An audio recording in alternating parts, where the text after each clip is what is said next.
Hello, everyone. Good afternoon. Welcome to the students that we have in the room. And I will introduce myself because I am not in YSI, so maybe folks don't know me. So I was going to say I won't introduce myself, but I will. Dr. Wintry Foxworth Johnson here in the Curriculum Instruction and Special Education Department in EHD. And I am moderating this panel, so I won't be doing much speaking, but I am looking forward to a wonderful conversation with these panelists. So I'm going to turn it over and let everyone introduce themselves. Good afternoon. My name is Darren Graves. I'm an associate professor of social work and education at Simmons University, which is in Boston, Massachusetts. And I do lots of research on critical consciousness and racial identity development. Okay. Hi, everyone. Good afternoon. Lauren Kelly. I am an assistant professor in the Graduate School of Education at Rutgers University. We also get a shout out? No? Boston gets a shout out? Thank you. In New Brunswick, New Jersey. Former high school English teacher. And the work that I do is centered around youth development, specifically around critical consciousness, youth activism agency, and I co-organize an annual youth conference with high school and undergraduate college students, specifically around expanding platforms for youth agency and around hip hop culture. Good afternoon. My name is Bridget Adams, and I have the honor and privilege of being a part of a team that leads youth development work for the city, for Newport News Public Schools. And we're one of the few school divisions in the state that actually has a youth development department. So every day I have the opportunity and the benefit of working with young people like this amazing person next to me on youth empowerment and engagement, skill building, creating a sense of belonging, healthy relationships and bonding, bullying prevention, a whole lot of other amazing things. And it's just an honor and a privilege to be here today. Hi guys, I'm Kiera Alexander. I don't have one of those long job titles yet, but I'm working on it. There you go. I'm a high school senior at Achievable Dream Middle and High School in Newport News, Virginia. I'm a part of a team called Emerging Leaders, where I work with Miss Bridget Adams, and amongst a lot of leadership roles in my school, such as class president and National Honor Society, all that good stuff. Yeah, and I'm the only young person on this panel, so I'm going to hold it down. Right. Yes, you are. Well, thank you so much to my esteemed panelists. I really want to kind of map us across the day, right? We've done a lot today, right? And so we started off with a panel of exclusively youth, giving us their perspectives on, what do they need, right, to be empowered, to have the spaces and the context to thrive, but also to organize, to advocate for themselves, right? And then we moved and talked about the juvenile justice system and what kinds of, what kinds of conditions and what kinds of policies, what kinds of things do we need to put in place for those who are part of that system? What do they need to thrive, right, within that system? And then we had a conversation across different contexts around the portrait and thinking about, what does it mean for youth to thrive? Like, what does that look like, right, across those domains? And so this panel allows us to really think about what happens inside of schools, right? What do we as adults who are inside of schools in a various number of positions, right? What do we need to be doing so that youth can find, someone said earlier, kind of a home inside of the school to make the school a place where they can thrive? Because we often think about youth organizing, youth voice outside of school, right? As a space where they need to speak back to the negative things that are happening within the school walls, and school is sometimes a place that's stifling their voice. But this panel will really kind of dive into the various perspectives around what do youth need in the school to be able to be their full selves and to enact that agency and declare their voices, right? So the first question that I want to pose to the panel is, what strategies have you seen inside of schools that do allow youth to thrive, for youth to feel empowered? What are the approaches and the strategies and the ways that educators across the board, right? That's an inclusive term, are employing that allow youth to feel empowered and thrive? I'll take a shot at this question. So, as far as my school isn't the biggest school in the city, but we're a small, intimate school. And within our school, we do have many groups that are mainly about that voice within the school and hearing our opinion, because our opinion is what matters within the school. We have to attend school, and like this is something we have to go through every day. So we do have a group in our school with our amazing principal called the Principal Advisories Committee, which is like anybody can sign up to be a part of it, and we basically meet with our principal monthly, weekly if we want to, just to voice different things within our school that we either enjoyed or we want to see happen, or just like how we're feeling in our environment. Just making it comfortable for us to talk to the person that actually runs the school, and just allowing her to listen to us and work with us to what we want to change within our school, so it'll be a better place for us to want to come to. As a central office person and working sort of in a coaching capacity for school staff, the thing that we do a lot of is really bringing students together across school buildings. So not just working with individual schools, we want them to have more of a web of relationships with peers in different schools, have different interests from different neighborhoods, and then expanding that web by bringing in community partners who really, again, expand their connections. And what that does is it creates opportunities for them that we couldn't create. So for example, the police department might establish something like young adult police commissioners. So now we have students from different schools who are dealing with issues, but then coming back to their schools and using the leadership skills that they've learned in those other environments and those other capacities. Because let's face it, not every school has a leadership or administration that is all warm and fuzzy about student voice. So what we do is kind of build up the students in their own individual capacities, working with within themselves together and also with the community, so that they have the confidence to actually exercise their voice in the school building. This is going to be a very unpopular opinion, but I think we kind of talked about this with the second panel today. School structures can be very limiting, at least inside of school structures, which is why it's really important to reach out and have sort of these cross-structure partnerships. But I find, and this is my personal bias as a classroom teacher, that the classroom is a really powerful space that we forget about in doing this work, because it seems we have this focus on classrooms as a space for academic development, right? And like learning how to take a test and write, but not the space to think about your own identities and your agency, and to really be challenged to grow in those spaces. And so in my research and in my teaching, I find that challenging projects in the classroom that really ask young people and give them the tools and the resources to do something. So not just like write an essay on the book that we read, right? But the projects, and Darren and I have both seen this, right? At some schools, projects that ask students to actually create a project, do preliminary research on this problem that you find, right? Then think about ways that you can solve the problem, and then create a project that actually starts to solve the problem. So actually having this sort of multi-step, challenging project that is individual, right? Because we know group projects sometimes, they can be great, and sometimes no one really, right, knows who's the leader of this and like who's going to do all the work. So I think those individual projects that challenge young people to think about what are the problems that they see, and then how do they envision in really creative and really liberating ways, not necessarily the solution, but maybe steps towards that, right, or investigating the problem. I think that's really where it begins, because if we only rely on structures, right, like that after school club that's about equity or that's about community service, what happens when you graduate? Right? So if that club isn't giving you the tools and the resources to do this work outside of school, if it's only limited to Tuesdays from 3 o'clock to 4 o'clock, then you can only do so much. So I think that classroom work is really important too, in developing those intellectual skills, the research skills, and then also understanding yourself, engaging in self-reflection, and thinking about your own agency.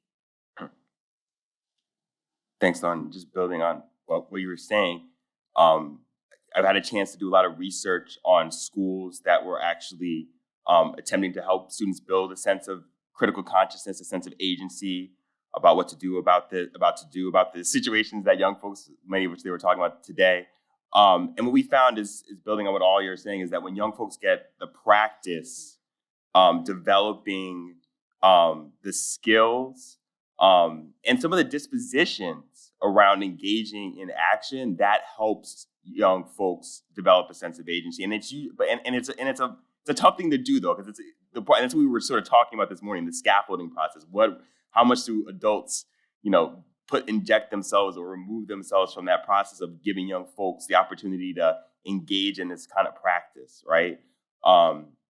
And so the goal really is to have young folks develop these skills through the lens of, I think, praxis is one, right? This notion of like action that's preceded by critical reflection, right? And so there's work that needs to be done on both the skills that you need to do to able to like engage in some of those actions or changes, but also some of the analysis skills that have to happen to think about like, what is the problem? How are you going to convince others, right? And then that praxis concept and then critical hope, right? A notion of that we are helping young folks learn these things. And this is like a big straw man that gets put out there that when young folks get these critical reflection skills, that it's going to make them helpless or hopeless, right? And I think that's possible, especially if we don't give them skills to do something about the problems, right? And so I think the critical hope comes. A sense of critical hope is a sense of hope that's rooted in critical reflection, right? It's yes, there are problems out there and there are things we can do about it, right? And so the last thing I'll just say about this is in some of the research that I've done, we've seen schools that actually made intentional spaces for young folks to have governance over their own space, learning environments, school policies, et cetera. That was a way when young folks went through those kind of processes, ended up feeling at even years later that they felt like they could do something about problems that were even beyond the walls of their school. So I'll just leave it at that. I don't want you to leave. I want you to keep going. Pick it up. So this is wonderful. You all offered some really concrete examples, right? And I really want to kind of dig a little bit more into that. So I want to know, from kind of shifting to, you talked a lot about the skill building and the things that youth need to be able to, succeed as kind of agentic people, right? So what do teachers need to do, or educators more broadly in schools need to do to avoid kind of going kind of back to business, getting back to kind of what we were like pre-COVID? As I said in the beginning, very, and Lauren, you said this, kind of the limiting constructs of these narrow focuses on achievement, and that's it, right? Without thinking about the criticality that's necessary for praxis, right? So how do we kind of speak back to teachers and name kind of what do they need to do to avoid kind of this, I say, a regression, right, to a place where we're not allowing for these kind of critical spaces to flourish? So as far as teachers in the classroom, I would say going back to that personal relationship, building that personal relationship with each one of their students, learning your students and how each one of them learn, because not every student learns the same way and not every student receives information the same way. So allowing yourself to be different for each student. Also creating that freedom of expression in your classroom, just creating that safe space to where when we come in the classroom, it's not always that serious feeling of we have to prepare for a test, or that, that feeling of just being very serious, but creating that space that's really comfortable and safe. Having those moments like at the beginning of class or at the end of class, having those be real moments where we just talk about how that went, or how did y'all retain that information, instead of just like throwing it at the students and then almost like assuming we got it, or assuming that we retained the information, and not really making sure that what you just taught us didn't just go in one ear and out the other. So just making sure it stuck with us, and having those moments to listen to your students, make sure they're retaining it, comfortable with them expressing their feelings and their ideas with you. I think Kiara hit it on the head when you talk about, and I think someone said it earlier today too, learning has changed, the learning environment has changed, but education, the system has really not changed much. But if you don't very quickly understand as a teacher the importance of community building, like right off the bat, you cannot accomplish anything if you do not build community in your classroom and with young people. And you have to let them lead that. They have to be a part of building the community. You can't just throw it out there and say, this is who we're going to be. They have to also shape that stage and say, this is who we're going to be, and this is what I need from you. The other piece that she hit on was feedback, right? In the old days, business as usual, feedback from a student was, okay, if I get it, I get it. If I don't, I don't. What I do with it is up to me. Try not to listen to students now. Try not to hear them and then give them space to make the changes that they're talking about, and it will reflect in their academic performance. It'll reflect in your attendance. It'll reflect in your discipline. So no longer can we ignore the fact that students are the experts of their own experience. And if we don't involve them in the community building aspect and culture building in a classroom, not just culture in the school, culture in the classroom intentionally, then we're going to lose. And building directly off of that idea of young people and students as experts, I think there's this historical idea of teacher as knower, right? And we don't have to go into the history where it comes from. We know that there are reasons and there are things, but we live in a different world, right? I don't need, no shade to science teachers, I don't really need you to explain osmosis to me for 20 minutes in class, right? Because I could probably Google that and learn it at my own pace, right? In the way I need to learn it. I can pause, I can rewind, I can take notes. I can watch different videos and triangulate them. And so I think the role of teacher has really changed, but we haven't caught up yet, right? Like we haven't actually taken into account the fact that information looks different. And so we don't really need those lectures. We don't need you to explain chapter 3 and then grade our responses to the questions at the back of chapter 3. And I think that holding on to this idea of, as a teacher, I'm supposed to know all the things. I can't teach anything I don't know.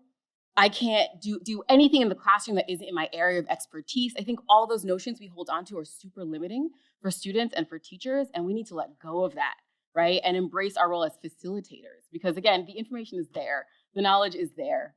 So our role is really, how do we sort of cultivate these communities, these spaces, the tools to figure out what is the knowledge that I need, right? How to differentiate between things that are made up versus what's real, et cetera. And I think teachers have so much fear around not knowing that everything goes back to business as usual, because it's like the safety zone, right? It's if you played tag, that home base, right? I'm safe here. And we need to get off that home base, right? Because if we're not running around figuring out new things, we can never really engage with innovation and with young people's expertise. Can I piggyback on what you said? As far as teachers, students, we're trying to learn that, understanding that our teachers are human too, they have lives, and understanding that if a teacher is learning something with us and they're expressing to us that they don't know everything, then it feels okay when we don't know it, or we're still learning, because we're not the only person in the room that's still learning and still trying to get it. If our teacher, the person that's leading us, is also learning with us, it also feels like a team, instead of you tell me what to do and I do it. It's also, working together. Yeah.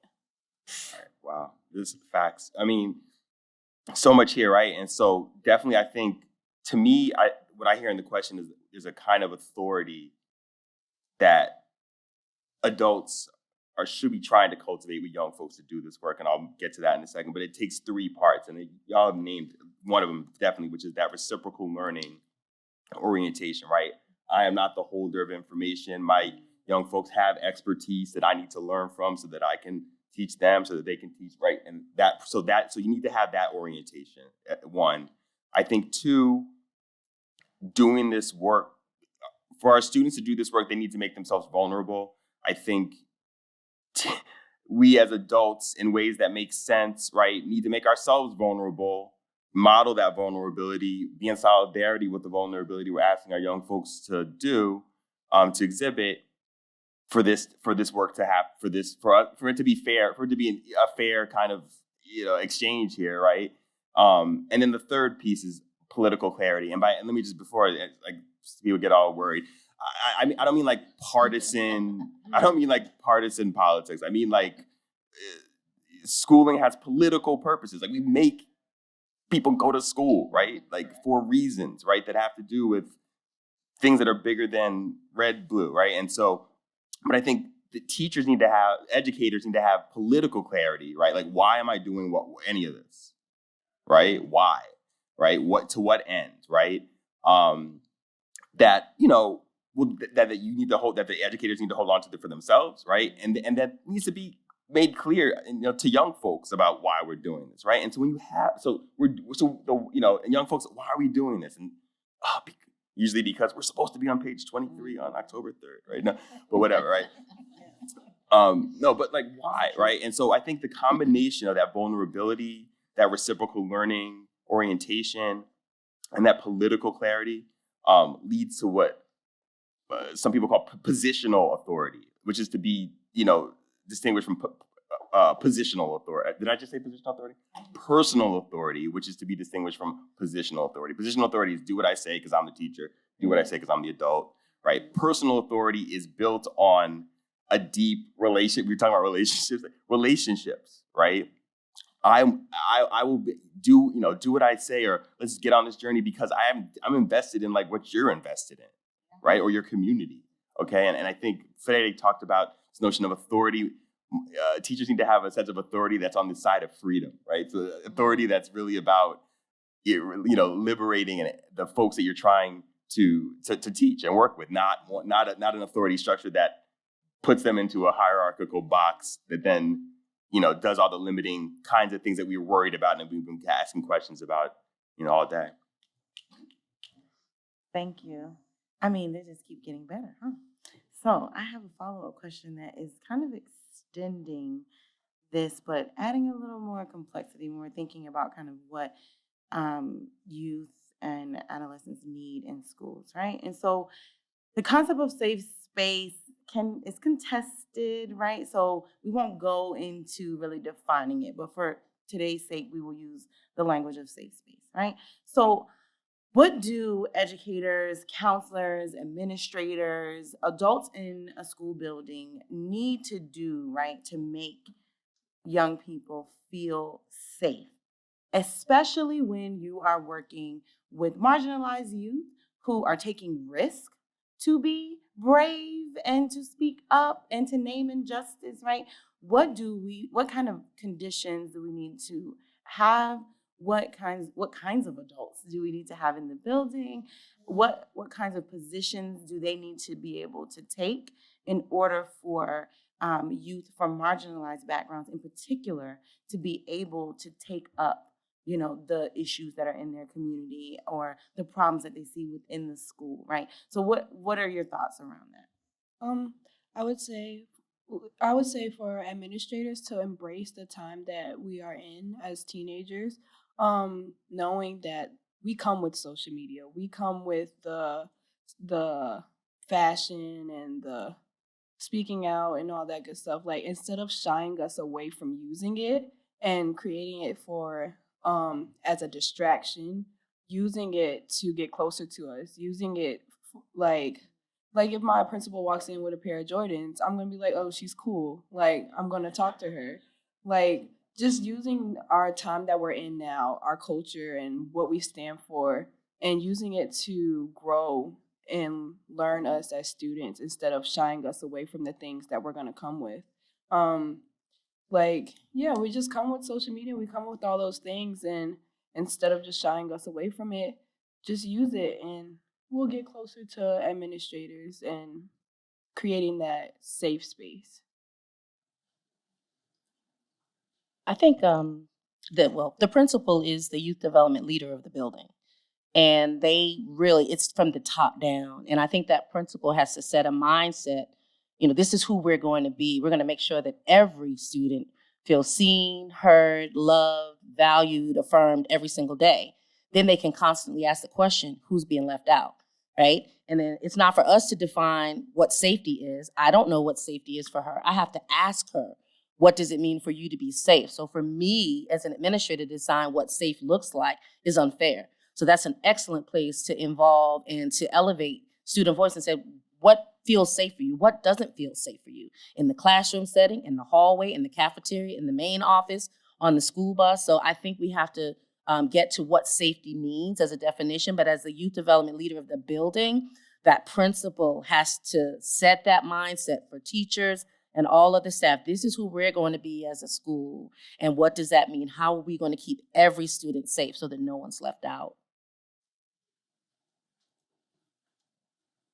This is a tough question because I don't think we can ever guarantee safety, right? And I can certainly say, and we were speaking about this earlier, that I myself have created spaces, that I thought were safe, right? Because we never know what's going to happen between people, right? There could be 2 students in a 6th grade class. Things are cool until they're not cool. So I don't know if you could ever, right, say like my school is completely safe in every way that one can define safety, but I think it's about having accountability first and foremost, right? Where does someone go if something does happen? Whether it's interpersonal between peers or something with an administrator, right? I know I've taught in schools where students did not feel safe reporting something that a teacher did, right? Because they're like, y'all are all in cahoots. So who can I tell, right? And then they'll go home and tell their parents, but the parents don't feel safe going to the school and saying anything because they're like, but you control the grades and you control whether, recommendations happen. Like, so much of my life and my child life is in the hands of the school. So how do I hold them accountable, right? When they could like punish me. And so I think making sure that there are structures where students and families and parents know that they can speak freely, right? That they can advocate for themselves and for each other and for their children. And there won't be repercussions. They won't be quote unquote punished. Even teachers. And I find it interesting, oftentimes students will look to teachers as the people with authority, right? Those who like have institutional power and safety. And teachers don't feel safe, right? For all different reasons, right? I've had teachers say, oh, I can't do this thing because then they might give me a first period class. They might change my schedule. They might give me the worst, right? And so there's so many different levels of power that operates so that no one feels safe in the school. And then they operate out of fear instead of out of like trust and love and community. And so I think creating structures where people will not fear repercussions, right? Where they can speak openly about what they're experiencing, where they're heard, where they're not dismissed. I think that one very specific example that happened with a student who was, I believe, a junior and was on the student government. Spirit Week, it's supposed to be a fun, safe, amazing time, right? They decided to have I think it was a Freedom Friday. That's what it was. And the idea was kind of like an American flag, red, white, and blue, like celebrate your freedom. And the Black students of the school were like, we're not doing that because like that's hypocritical. We're not free. And then it became this controversy where the principal of the school was like, well, like, if you don't like it here, right? Like, if you think people aren't free, and then start naming all these other countries where people are like more oppressed, all right? And so it kind of, from the institutional level, right? The school itself was like, everything is amazing. We're not recognizing the ways that you feel oppressed, right? And so this girl who is a junior Black student on student government who felt like she was responsible now for advocating on behalf of all of the students of color at the school, was also the only student of color in student government, and was getting, talked about social media, like hate tweets, hate Instagram things, hate parents of other students, right? Were like sending hate Facebook messages about this student because they thought that she was un-American for standing up for these students, right? So I say all this to say, right, this idea of safety is so complex and so fraught, which is a word I learned from Dr. Graves here. And I think it really comes down to those who have the most power in the school, right? The school leaders really have to create spaces where even if you don't agree, even if you're like, I think Freedom Friday is fine, if a student is telling you it's not fine, you have to stand behind them and not leave them out on their own as a 16-year-old with the community against them, right? So that's all I have to say about that. Thanks. Well, there's so much. That was angry. There's so much. So I think a lot of this, speaks to some of the political clarity stuff I was saying earlier. But I think one, we need to be not surprised when young folks, especially if we're encouraging young folks to develop a sense of agency, to reflect on things, to see power dynamics, right?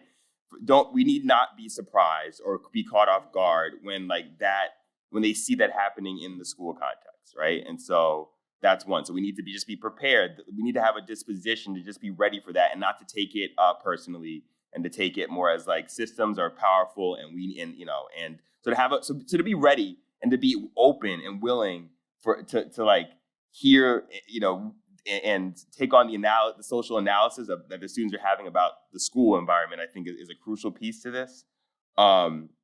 And so don't be surprised if they either are seeing things that are happening in the school, or if they want to use the school as a source of their as a home base for their action, right? Which gets into another layer of safety, right? This notion of like, so now what if the students want to walk out or do something out in the streets, right? And so the notion of then we get into the notion of like, well, I'm here to, I have a primary responsibility to, keep the students safe. Well, of course you do, right?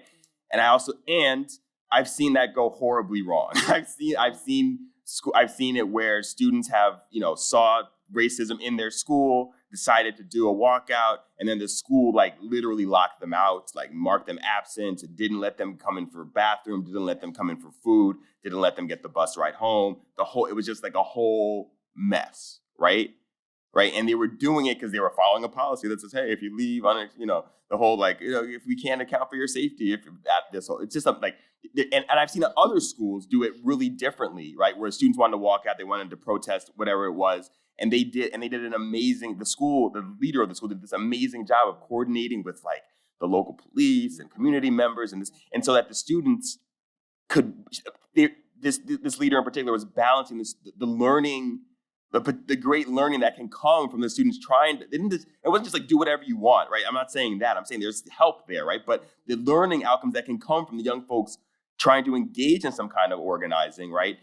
Balance with, yes, the safety stuff that you are, definitely in charge of and responsible for. So there are ways you can figure out what that balance looks like, but don't ignore this whole learning thing over here because you're bowing at the altar of like the children. We understand, yes, yeah, I don't want children to be unsafe, but and again, I don't know exactly what that looks like in schools in 2022 in the United States of America. I don't know what that looks like, but I think we can try.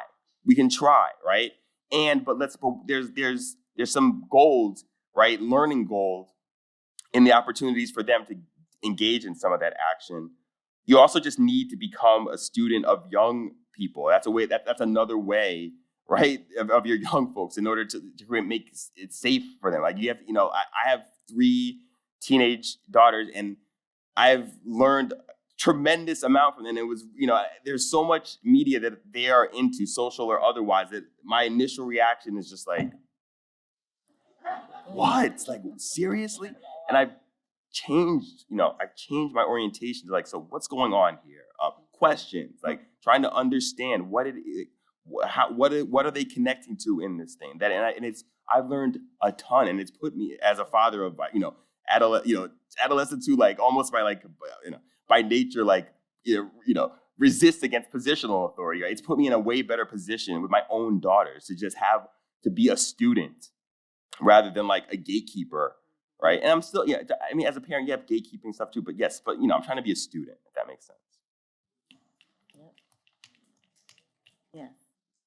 So we know that the kind of ideal conditions, right, are that all educators will be on board and, and amplify youth voice and want to hear about the injustices and work toward these better conditions, right? But we know that is not always true. And so what do you say to adults in the building who become defensive, want to hamper student voice, want to kind of keep students from engaging in the way that you have been talking about, right? So what do you say to them? What is the way that, I don't know that if the word convince is what I'm looking for, but how do you engage with folks who take that position? That's a loaded question. The first thing, Well, they're not in the room. the first thing I thought is just read them.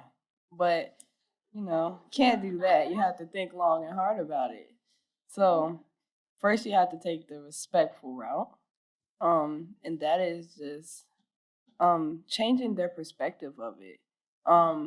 Expressing to them to put themselves in our shoes and allowing them to understand where they're coming from. Like, adults like to hear that they're right. So you'll be like, I understand, where you're coming from. I get it. I get it, but this is how I feel. So like, you allow the adult to feel good about what they're telling you. Make sure, make them feel like they're adulting. And then you bring them down and then you express to them how you feel. And once you allow yourself to express to them accepting what they said, then you ask them respectfully to listen to what I have to say. And it's all in your approach about it. And just it dates back to that personal connection with the people you have in your building. And like I feel like I can have that be real conversation with many administrators in my school. Because it's really about us and the students and our experience at the school. Like the adults in the building already lived it. They already had their experience. So their job is to make our experience the best it can be. So you make them realize it's their job to make us happy. Yeah. Sure is. I agree, it is. I think, let's do that. I think, too, what Kiera is saying, too, is that some adults still believe that, children are to be seen and not heard. And we see that with some teachers, they do. But I think there are a growing number of people who are open, I don't want to give teachers a bad rap, to hearing and wanting the feedback so that they can better improve. And I think we have to connect the dots for teachers to your relationship with the student and their performance on question 9, right, of this specific test that you want them to pass, or why, Armand, skipped your class because you don't have a relationship with him. But if you worked on that relationship, you know what I mean, and you were a little bit more open to his perspective, then perhaps he would come to your 6th period class. So I think the teachers that are modeling those kinds of relationships really well, other teachers are saying, how are you getting them to do that? She does so well in your class. She comes to my class and she raises, you know what I mean? So how are you getting her to do that? And it's at the basis of it is relationship. Mm-hmm. It's developmental relationship, taking the time to say, I really have to hear what you're bringing to the table. It's going to make me a better teacher. I have 2 strategies depending on your bandwidth. If you don't have a lot of bandwidth, then just don't. And sometimes you have to, right? Sometimes there isn't a choice. But I spent a lot of years doing that work, and it was exhausting. And then it may have been Bettina Love, but someone at some talk somewhere talked about how you have to start with the people who are already kind of on board, right? Even if they don't know all the things, the ones who are open, right? That person who's saying, hey, how come this person's different in your class? They're open, they're asking you the question. The person who doesn't care at all isn't even asking, right? So I actually have learned I save a lot of energy and I feel more productive if I'm dealing with people who are already they want to know, right? Even if they don't have the answers, rather than trying to sort of spend years fighting with people that just don't believe in justice, right? Or liberation or equity, et cetera. The other thing that I learned, it took me a really long time to be okay with this. So as a Black woman teaching in a suburban school district where most of the faculty, you heard this story, right? Most people were white. Many of the students today talked about this. And when I would ask people the questions around, or how do you have these conversations with folks who are not coming from similar backgrounds, I would always get this like find a white ally answer. And I was like, that does not feel good enough. So you're telling me the only way to reach teachers, sometimes students, administrators, is to like find a white person that they would much rather listen to? It was hard. Like years, I was like, nope, not doing it. But it's kind of true. Sometimes people, if you're willing to do the work, right? If you have the bandwidth, if you have the energy, sometimes people just need to hear something from a different body that isn't yours. And I wish that wasn't true. But sometimes, if you're a middle school student and your teachers aren't hearing you, like they might need to hear the same exact words come from the mouth of someone who's over 18. Hopefully that's not always the case. I hope that changes, but as sort of a survival strategy, sometimes you just need another person in the room. If you're talking about trans rights, you might need a person in the room who isn't trans, because sometimes people just need to hear words from someone who maybe like feels more similar to them or looks like them. As a Black woman teaching like Black feminist theory, I would be seen as like this man hating radical, But like a white heterosexual, cisgender man teaching Zora Hurston, Their Eyes Were Watching God, didn't get any of that pushback, right? And so I just kind of learned sometimes you need to have a guest speaker. You need to have someone else in the room, and maybe they just kind of like pave the way for you to then come in and do it. But sometimes you just save yourself energy by bringing in, calling in some reinforcements. I don't think I can add any. There's so much wisdom in those last 3 comments. I've always had the orientation that that people are like experts of their own conditions, right? And so I don't know.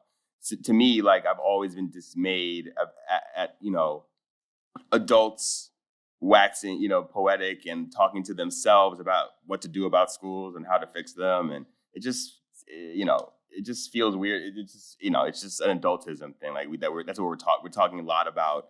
Just a devaluing of the wonderful expertise that young folks have on their own lives, and I don't know, school, right? Because and even if you're like an ultra capitalist, right? If you're like the super capitalist, like I don't know, like if a product isn't working, like you go to the consumers and you ask them like what's working, what's not. Like I don't know. So like why do we not ask young folks? Like why do we not?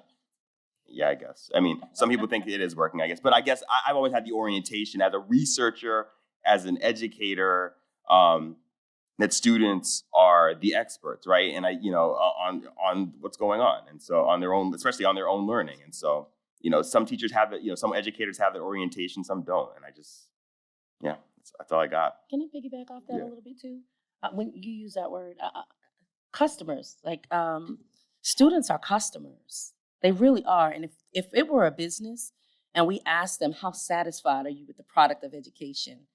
And we got paid, teachers were paid based on that, some of us would be broke. I'm just gonna be honest. Some of us would be broke because they're not satisfied, and some are disconnected. And if they're given the space to say why they're not satisfied, we can move so much more quickly to solutions as opposed to just letting them be dissatisfied customers. Business Bureau. Y'all have all the things. So if you have more to say, please. Thank you for that. And so when I'm thinking about tensions, right? There's a tension between those who kind of want, don't want, and we were talking about that. And so I want you to kind of shift a little bit to a different tension when we're thinking about the models or kind of traditional forms of civic engagement versus the models that we see now. You mentioned a little bit with your daughters about social media and just the ways that young people are kind of re-envisioning what it means to be politically, civically engaged and active, right, in their communities.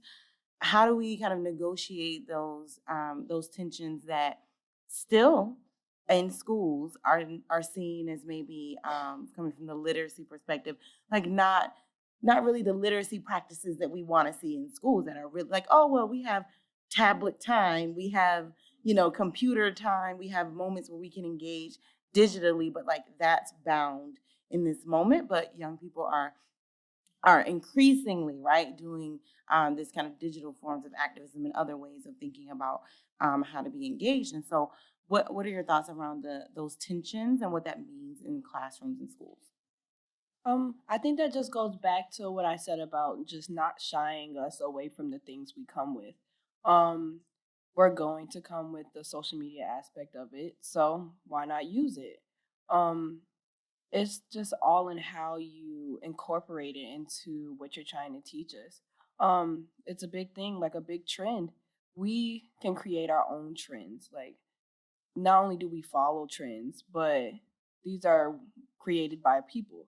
So if there's something we need to learn or something that they want to get across to us in a way that they know will understand it, just using those aspects of social media or games, whatever the case may be, just using them to teach us versus handing us a textbook and telling us to read it. I think even from the district perspective, like a lot of the tension comes from fear of legalities and pushback and ending up on the paper or in the news. And that kind of trickles down to the principal. So now the principal's afraid to let the students be who they are.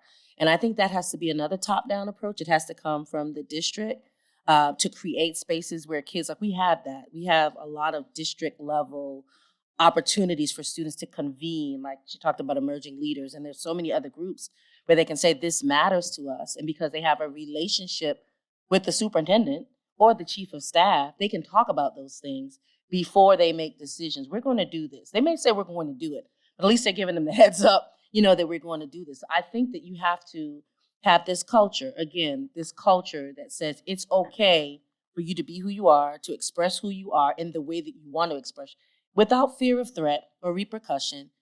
And there's going to, things are going to happen. Sometimes things are not going to go the way that we want them to go, but you can't have it both ways. You can't say that you're free to be you and to be you in the way that you want to be and to protest and to be, civically minded and then say, but we don't want you to do that because we're afraid we're going to get in trouble. You can't have it both ways. Ditto. I love this question, and I'm super interested in what civic engagement and activism means and looks like in this social media world. I'm very frustrated sometimes by how civic engagement is still taught in a lot of schools, which is this it's like the internet never happened, right? So oftentimes when civic engagement is talked about, and usually in like social studies courses or in civics courses, it's sort of solely, and not that these things aren't important, but it's like voter registration and, do a march and sign a petition, right? It's these very kind of archaic ways. Not that they're not still important, right? But it's so limited, it's so, whatever the opposite, analog, and doesn't really speak to young people's identities, right, in this age that we're in. And so I'm really interested in how, what does it mean to embrace social media as a form of activism, as a tool for activism? And I also, with that though, I think there's also, on the flip side, so that tension of like, what are the gifts of this and what are some of the detriments? Something I noticed in 2020, right, when sort of right before like everyone was posting their black boxes on their Instagram, because there was widespread sort of across the nation and across the world, Black Lives Matter protests, anti-oppression protests that were like, I guess, part of this larger narrative around Breonna Taylor, George Floyd, I noticed that there were communities that I'd been watching for years that I'd never seen a lot of youth activism or student activism, like ever around anything. Suddenly there were like, not only were people posting on social media, but they were also doing like walkouts from school. They were leading protests. And I was like, how interesting that y'all have not really ever done anything like this. And now that it's kind of like socially acceptable, right? Now that the world's doing it, you're seeing on Instagram, you're protesting, but you're not protesting for anything in your local community. Nothing that they were protesting had anything to do with like the inequitable discipline policies in their schools, all like the racial and like gender oppression in their district or in their community. It was all about sort of this like national thing, right? And so I think some of the danger in activism sort of solely happening in social media is that people oftentimes might lose sight of the local, right? And they're just seeing, what did Jesse Williams post or what did Kerry Washington post? Sorry, she was on the news this morning, so she's in my head. And that becomes a thing instead of, well, what's happening at the local library, right? What's happening with our roads? What happened to the park? Why is this school shutting down? And so I think that's sort of the tension we need to kind of figure out, is how do we stay local in some of these movements while also using this thing that's really global? Yeah, we have schools that are basically operating on 19th century schedules that are organized to prepare kids for 20th century jobs. And here we are, 22 years into the 21st century, right? And so, I mean, how many of you remember that amazing essay that fill in the blank politician wrote that really changed everybody's thoughts on anything? Or that op-ed, like there's new, right? And there's new literacies, there's new things dispositions, there's new skills that young folks need to be learning to, I don't know, even if you're talking about just persuading people around things. Like so we as adults are struggling to figure out how to convince each other that the sky is blue, right? So much less what are we doing for the young folks to help them do that, right? And so the beauty of the downside of all this information is it's a fire hose of information and people are doing whatever they want with it, and right, the beauty, and so we need help on that end, right? And then the beauty of it, like you were saying, Kiara, in the beginning, is that it's a tool. Like it's helped us democratize like how people can express themselves and what political what engagement looks like. You know what I mean? And so we just have a lot of work to do in schools to be like, even put our educators in a position to help which probably means that what we have to do is, again, use that reciprocal learning model and have lots of adults sitting with younger folks, figuring out how to use TikTok, how to, use other forms of social media and internet tools that, we don't know how to use, so that we can better teach them and so on and so forth. And piggybacking off of that is just like social media is something that a lot of students may use because it's a thing that we'll use because we're scared to do it in person. Right. So we often kind of like hide behind our phones or like reposting something that may mean a lot to us, and we probably wouldn't say to somebody in their face or probably wouldn't go out in the streets and protest about, but us reposting that is enough for me, or like that's all I'm comfortable with doing right now because I may be scared of what happens if I actually go out and do that work. So I think social media is just something that we have that makes us feel comfortable and is a part of that safe space. So let's not like take it away, but again, use it and understanding the value that it has for us. And it's a resource. Just like a textbook is a resource and the internet, social media is a resource for us that we like using more often than others.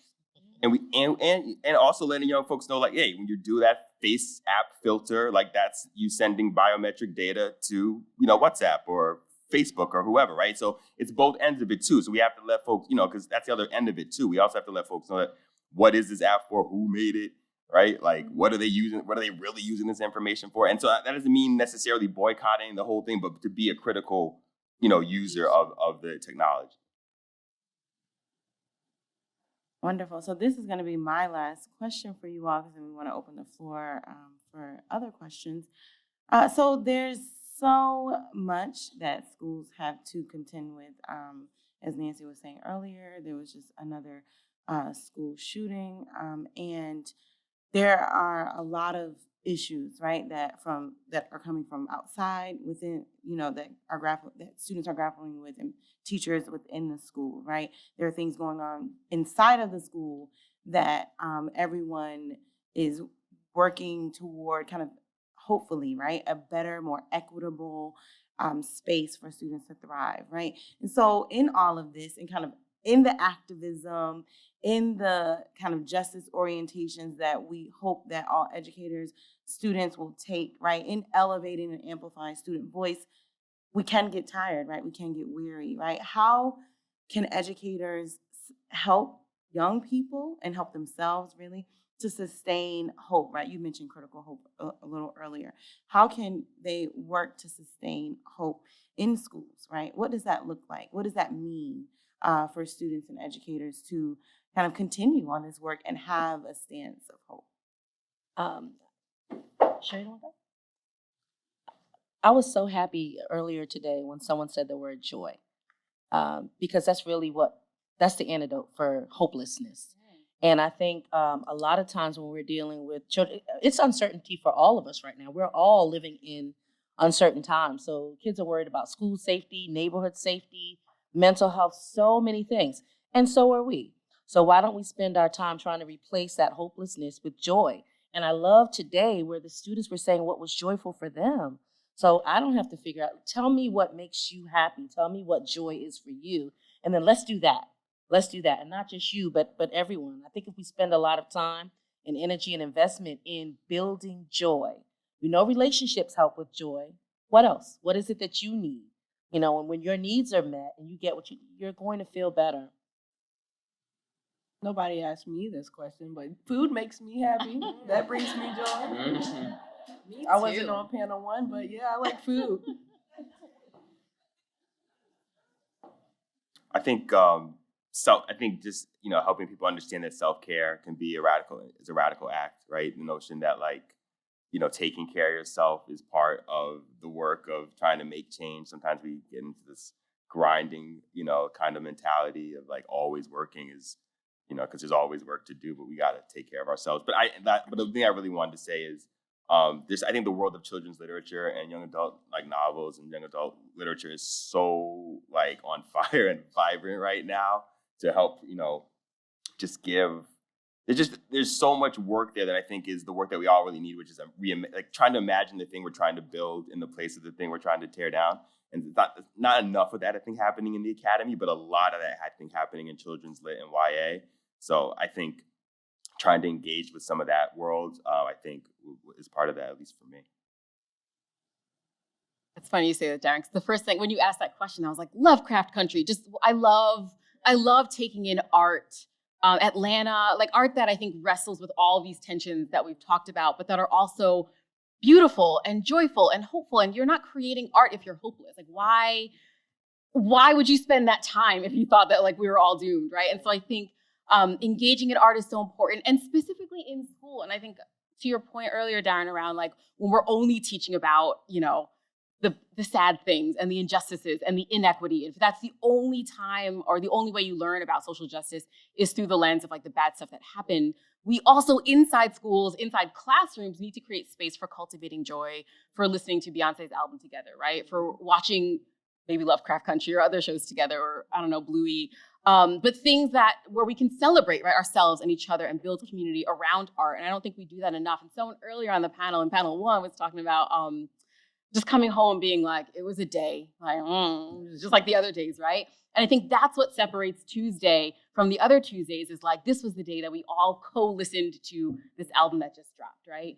We danced together. We talked about fashion, right? We had like a little show and tell, and yes, we're 17, and that's fine, right? And I think we focus too much on like, you said like question number 9, right, on the test, and not enough on joy in the classroom. And you remember those days, right? You remember that like one day that was actually fun. How do we make that more consistent?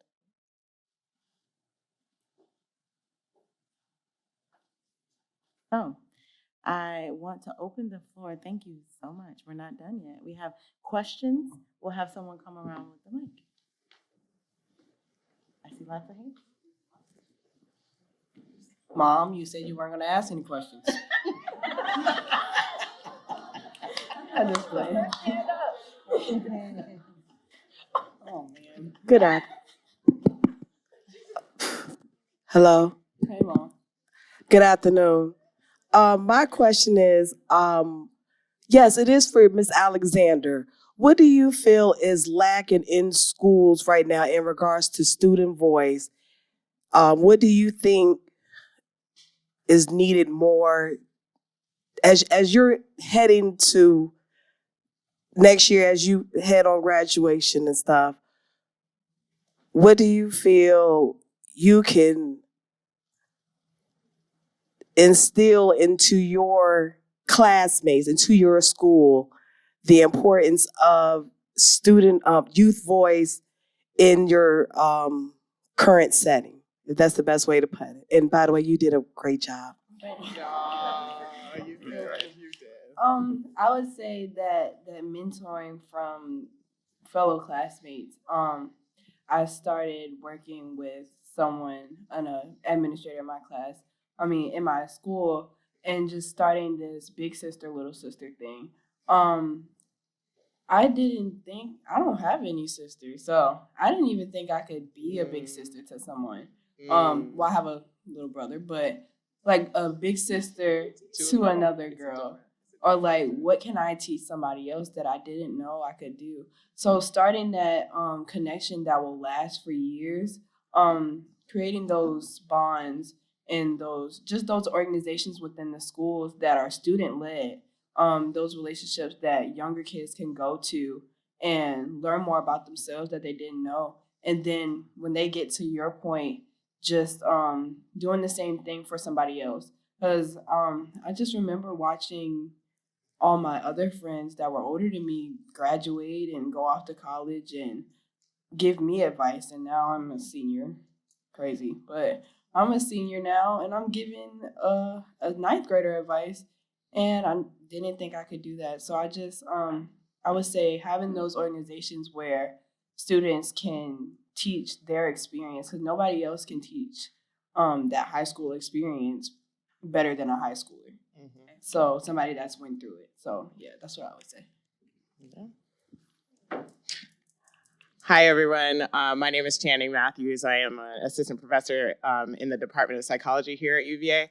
One of the questions that I have for you all, thank you so much for your thoughts. One of the questions I have for you all is that when we talk about school context, we're often talking about engaging systems of power, empowering youth voice, all of those things.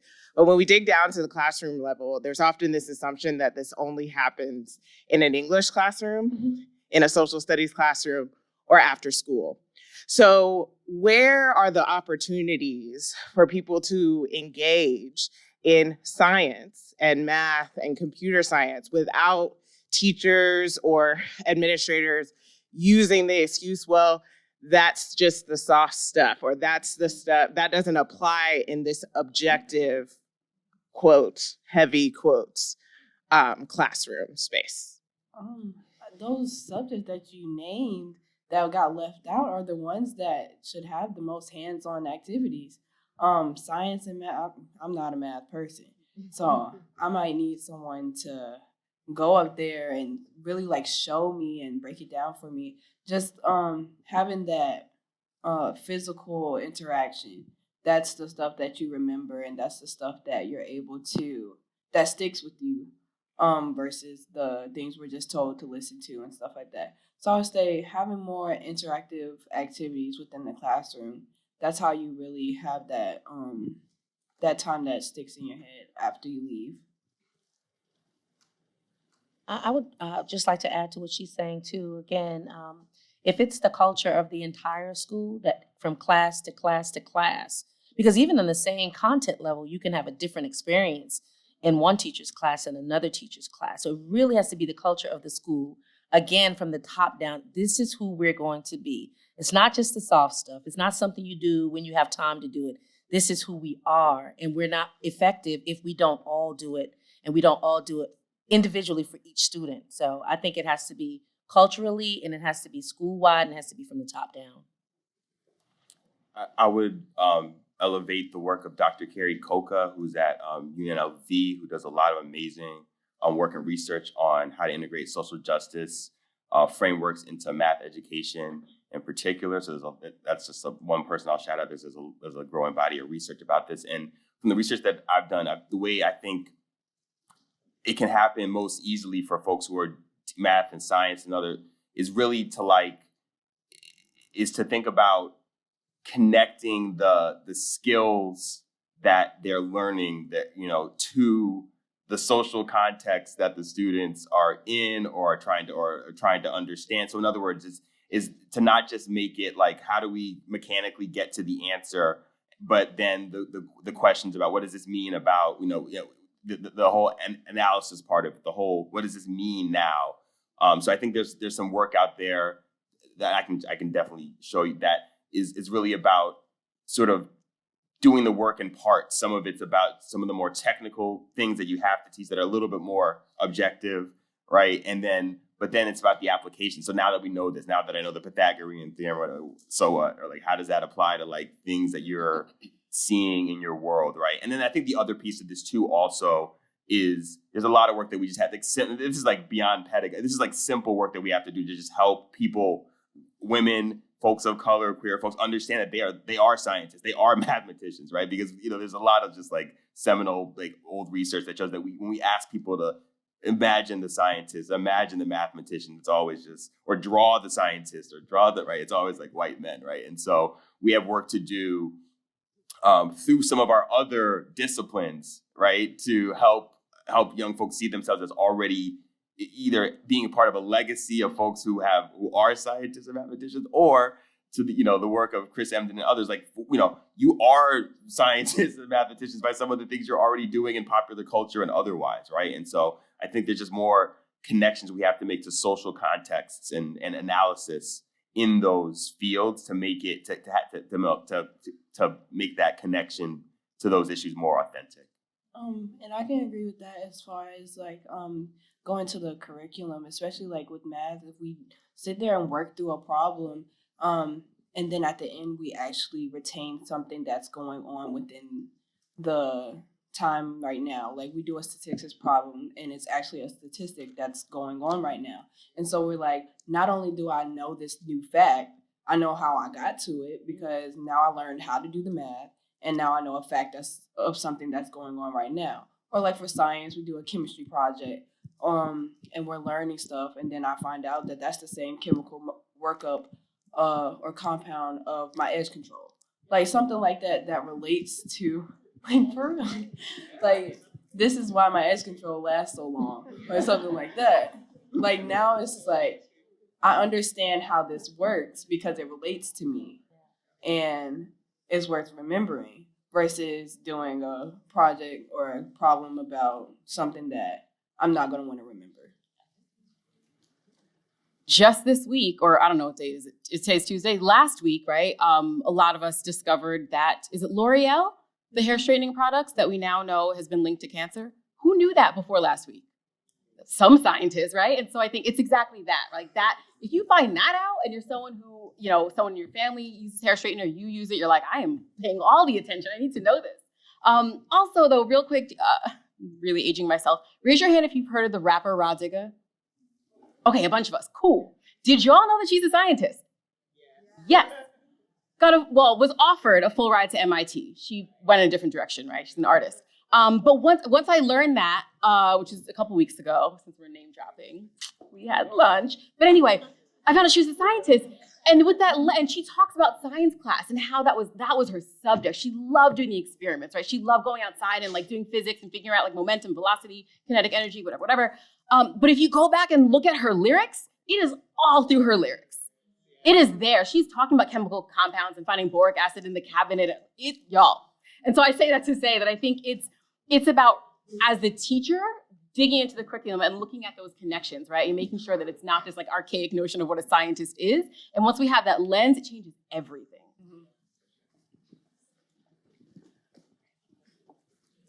Hi, thank you so much for all of your insights. I'm right here. I saw you looking. So currently in Virginia, up for deliberation, are Youngkin and Department of Ed's proposed model policies that would be really violently harmful to trans and non-binary students. Side note, tomorrow is the last day to make written public comment in the regulatory town hall. So I'm making that announcement for everybody. But what is your response or the strategy that you all would like to see to support young people and bring adults along on the journey when the safe spaces, those brave spaces that you all are trying to carve out, are being jeopardized in these politically charged ways? Thank you.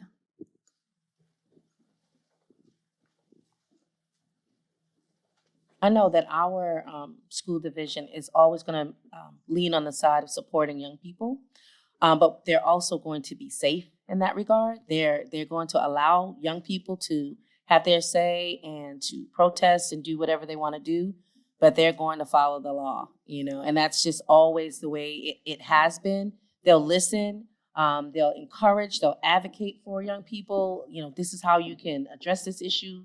This is how you might attack it, but the school division itself is going to support young people as best as they can up until the extent of law. They're not going to cross that line.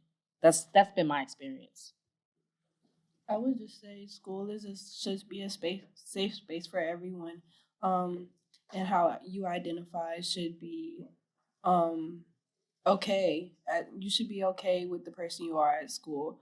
You don't have to push it on anyone or feel like it's being pushed on you to be a different person, but everybody should be comfortable in their school. And whether or not you want to go into a certain bathroom, you should have a place that you can go if you don't, qualify or want to go in a specific bathroom. There should be everyone bathroom or something like that. Just a space for someone that doesn't like identify with a certain thing. There should be a space for them. There should be a space for everyone that doesn't want to, be specific about their identity. Yeah, I think, there's so much work that has to be done on the political front, right? So there's that, right? And then beyond that, I think one of the things, so what often happens is usually some parents, get vocal about some ways in which schools are teaching kids something that they don't want their kids to learn, right? And look, I'm a parent, so it's not like I can fathom that, a little bit of where they're coming from. But here's the deal. So I, as an educator, whether I'm the principal, whether I'm the teacher, right, I am deeply invested in your child. I'm also deeply invested in whether it's your classroom or the school, the 25, the 105, the 305 other students that are in here too, right? And they are all over the place in 5,000 different ways, right? I mean, just divert, right? I'm talking about many, many different kinds of diversity, right? And fill in the blank kinds of diversity that definitely apply to your learning environment, right? And so as an educator, right, I'm put in a position where I'd love to be able to teach every student one-on-one, but I don't have that luxury, right? And so I have to lean on strategies, policies that help me reach as many of students as I possibly can at once. And it's not just like me making this up, right? As the principal or the educator, and this is part of like this ongoing like deprofessionalization of education. Anybody with a pulse who's been in a school can just be an educator. Like, no, right? Right? Or a curriculum developer or sets, right? No, like there is research and rigorous science that like backs this stuff. I'm not just like taking marching orders from some fill in the blank political, partisan, politician. No, there's like research for this. And so as a professional who's in charge of so many different students, we have to do things that make sense to reach all of our students. Again, we'd love to be able to do this one-on-one. We just don't have that luxury, right? And so it's not me. I don't get to choose who I teach, right? I get the privilege of teaching whoever comes in here and everybody and all of them. Does that make sense? And so to try and help the parents understand that you do care about them and all these kids. That's what's so hard about this job. I just want to add to that too, though. We do have a responsibility to create a safe space for every single student. I understand the legalities of it, but we have to make sure that we create a safe space for every single student. And if they have to help us define again what safe looks like. And we have to work with them to find solutions that are going to work for them, but also, stay within the legal guidelines. So if that means, you guys, if you need support, tell us what that support looks like.